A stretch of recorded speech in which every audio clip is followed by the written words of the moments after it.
कोई व्यक्ति कितना ही महान क्यों ना हो, आंखें मूंद कर उसके पीछे ना चलिए। यदि ईश्वर की ऐसी ही मंशा होती तो वो हर प्राणी को आंख, नाक, कान, मुंह, मस्तिष्क क्यों देता। तुम मुझे पसंद करो या मुझसे नफरत, दोनों ही मेरे पक्ष में है, क्योंकि अगर तुम मुझको पसंद करते हो तो मैं आपके दिल में हूँ, और अगर तुम मुझसे नफरत करते हो तो मैं आपके दिमाग में हूँ, पर रहूँगा आपके पास ही। बाहर की दुनिया बिल्कुल वैसी है जैसे कि हम अंदर से सोचते हैं। हमारे विचार ही चीज़ों को सुंदर और बदसूरत बनाते हैं। पूरा संसार हमारे अंदर समाया हुआ है, बस जरूरत है चीजों को सही रोशनी में रखकर देखने की। हम में से प्रत्येक को यही विश्वास रखना चाहिए कि संसार के अन्य सभी लोगों ने अपना कार्य संपन्न कर डाला है, एकमात्र मेरा ही कार्य शेष है, और जब मैं अपना कार्यभार पूरा करूंगा तभी संसार संपूर्ण होगा। हमें अपने सिर पर यही दायित्व लेना चाहिए। हमारी उंगली में एक कांटा चुभ जाए तो उसे निकालने के लिए हम दूसरा कांटा काम में लाते हैं, लेकिन जब निकल जाता है तो हम उन दोनों को ही फेंक देते हैं। फिर हमें दूसरे कांटे की कोई जरूरत नहीं रह जाती। इसी प्रकार कुसंस्कारों का नाश शुभ संस्कारों द्वारा ही करना चाहिए। याद रखो, अपनी वर्तमान अवस्था के जिम्मेदार हम स्वयं हैं, और जो कुछ भी हम होना चाहते हैं उसकी शक्ति भी हम ही में है। यदि हमारी वर्तमान अवस्था हमारे ही पूर्व कर्मों का फल है तो ये निश्चित है कि जो कुछ भी हम भविष्य में होना चाहते हैं वो हमारे वर्तमान कार्यों द्वारा ही निर्धारित किया जा सकता है।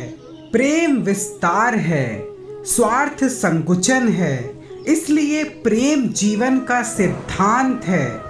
वो जो प्रेम करता है जीता है, वो जो स्वार्थी है मर रहा है। इसलिए प्रेम के लिए प्रेम करो, क्योंकि जीने का यही एकमात्र सिद्धांत है। वैसे ही जैसे कि तुम जीने के लिए सांस लेते हो, वेदांत कोई पाप नहीं जानता, वो केवल त्रुटि जानता है। वेदांत कहता है कि सबसे बड़ी त्रुटि ये कहना है कि तुम कमजोर हो, तुम पापी हो, तुम एक तुच्छ प्राणी हो, तुम्हारे पास कोई शक्ति नहीं है, तुम ये नहीं कर सकते और तुम वो नहीं कर सकते। इसलिए खुद पर विश्वास करो। शिक्षा क्या है? क्या वे पुस्तक विद्या है? नहीं। क्या ये नाना प्रकार का ज्ञान है? नहीं, ये भी नहीं है। जिस संयम के द्वारा इच्छा शक्ति का प्रवाह और विकास वश में लाया जाता है और वह फलदायक होता है, वही शिक्षा कहलाती है। जहाँ दुर्बलता और जड़ता है वहाँ क्षमा का कोई मूल्य नहीं, वहाँ युद्ध ही श्रेयस्कर है। जहाँ तुम ये समझो कि सरलता से तुम विजय प्राप्त कर सकते हो, तभी क्षमा करना। संसार युद्ध क्षेत्र है, युद्ध करके ही अपना मार्ग साफ करो। एक रास्ता खोजो, उस पर विचार करो, विचार को जीवन बना लो, उसके बारे में सोचो, सपना देखो, जियो। मस्तिष्क, मांसपेशियों, शरीर के प्रत्येक भाग को उस विचार से भर दो। सफलता का यही रास्ता है। तुम्हें कोई पढ़ा नहीं सकता, कोई आध्यात्मिक नहीं बना सकता। तुमको सब कुछ खुद अंदर से सीखना है। आत्मा से अच्छा कोई शिक्षक नहीं है। अपनी आत्मा के अलावा कोई दूसरा आध्यात्मिक गुरु नहीं है। कानून मकड़ जाल की तरह होता है। जब कोई कमजोर और बीमार फंसता है तो मारा जाता है, जबकि शक्तिशाली और बलवान जाल तोड़कर भाग जाता है। कानून मौत की तरह होना चाहिए जो किसी को ना बचाए। ये मत भूलो कि बुरे विचार और बुरे कार्य तुम्हें पतन की ओर ले जाते हैं। इसी तरह अच्छे कर्म व अच्छे विचार लाखों देवताओं की तरह अनंत काल तक तुम्हारी रक्षा के लिए तत्पर हैं। जब तक करोड़ों लोग भूखे और अज्ञानी रहेंगे, मैं उस प्रत्येक व्यक्ति को विश्वासघाती मानूंगा जो उनकी कीमत पर शिक्षित हुआ है और उनकी ओर बिल्कुल भी ध्यान नहीं देता। यदि हमें स्वयं में विश्वास करना इस बात को और अधिक विस्तार से पढ़ाया और अभ्यास कराया गया होता तो मुझे यकीन है कि बुराइयों और दुख का एक बहुत बड़ा हिस्सा गायब ही हो जाता।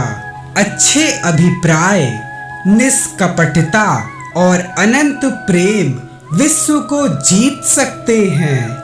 इन गुणों से युक्त एक आत्मा लाखों पाखंडियों और पाशविकों की काली योजनाओं को नष्ट कर सकती है। अगर धन दूसरों की भलाई करने में मदद करे तो इसका कुछ मूल्य है, अन्यथा ये एक बुराई का सिर्फ ढेर है और इससे जितना जल्दी छुटकारा मिल जाए उतना बेहतर है। कभी मत सोचो कि आत्मा के लिए कुछ असंभव है। ऐसा सोचना सबसे बड़ा अधर्म है। अगर कोई पाप है तो वो ये है कि हम खुद से कहते हैं कि हम निर्बल हैं। जिस शिक्षा से हम अपना जीवन निर्माण कर सके, मनुष्य बन सके, चरित्र गठन कर सके और विचारों की सामंजस्य कर सके, वही वास्तव में शिक्षा कहलाने योग्य है। जिस तरह से विभिन्न स्रोतों से उत्पन्न धाराएं अपना जल समुद्र में मिला देती हैं, उसी प्रकार मनुष्य द्वारा चुना गया हर मार्ग, चाहे वो अच्छा हो या बुरा हो, भगवान तक जाता है। क्या तुम नहीं अनुभव करते कि दूसरों के ऊपर निर्भर रहना बुद्धिमानी नहीं है? बुद्धिमान व्यक्ति को अपने ही पैरों पर दृढ़तापूर्वक खड़ा होकर कार्य करना चाहिए। हमारे व्यक्तित्व की उत्पत्ति हमारे विचारों में है, इसलिए ध्यान रखें कि आप क्या विचारते हैं। शब्द गौण है, विचार मुख्य है और उसका असर दूर तक होता है। नेतृत्व करते समय सबके दास हो जाओ, निस्वार्थ हो जाओ और कभी एक दोस्त को पीठ पीछे दूसरों की निंदा करते मत सुनो। अनंततः सफलता तुम्हारे हाथ लगेगी। यदि संसार में कोई पाप है तो वो है दुर्बलता। हमें हर प्रकार की कमजोरी या दुर्बलता को दूर करना चाहिए। दुर्बलता पाप है, दुर्बलता मृत्यु के समान है। हम वही हैं जो हमें हमारी सोच ने बनाया है। इसलिए इस बात का ध्यान रखो कि आप क्या सोचते हो। यदि अच्छी चीजें आए तो उनका स्वागत है, यदि वो जाती है तो भी उनका स्वागत है। जाने दो, जब वो आती है तो भी धन्य है, जब जाती हैं तो भी धन्य है। इसी के साथ अब मैं विराम लेता हूँ और जाते जाते आपसे बस यही कहना चाहता हूँ कि ईश्वर पर विश्वास रखें। आपकी सारी परिस्थितियां अपने आप ठीक हो जाएंगी। अपने कर्मों पे ध्यान दें, अच्छे कर्म करें और खुद पे विश्वास रखें। अगर आपको हमारी वीडियो पसंद आती है तो वीडियो को लाइक कर दें और चैनल को सब्सक्राइब करके बेल आइकन पे प्रेस करके ऑल पे क्लिक कर दें, जिससे हमारी नेक्स्ट वीडियो आप तक पहुंच सके और आपकी सारी परेशानियों का हल स्वयं भगवान निकाल सकें। जय राधे राधे, जय श्री कृष्णा।